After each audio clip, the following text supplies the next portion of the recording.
Okay, so there's a new paper going around that there's an ankylosaur, a tarkia skull that's been penetrated, no pun intended, by a tyrannosaur, a tarbosaurus, or at least it's possible, some scientists are saying that it wasn't a tarbosaurus, it was something else. But if it was a tarbosaurus, then this means that ankylosaur skulls, would have been another target.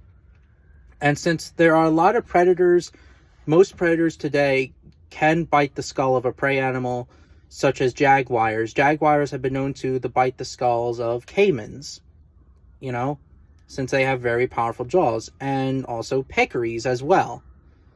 And when you look at their relatives, like, of course, crocodilians, such as, Nile crocodiles, some Nile crocodiles have been known to penetrate the skull out of a zebra skull.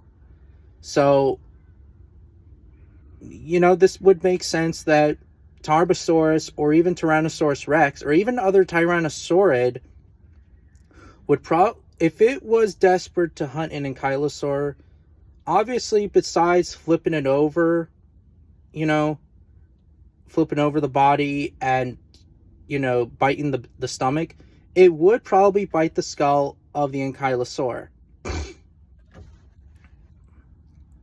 Which is pretty interesting.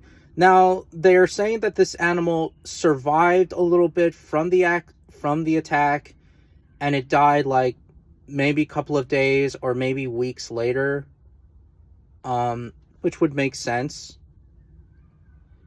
Obviously, that the tooth would probably be stuck in there maybe for a little bit, and then it would probably fall off, which it's possible.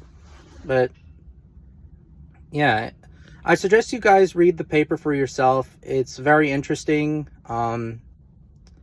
Yeah, it's amazing that even the armored ankylosaurs would still fear against the tyrannosaurs, despite that, yes, they are armored, but they would still have to fear.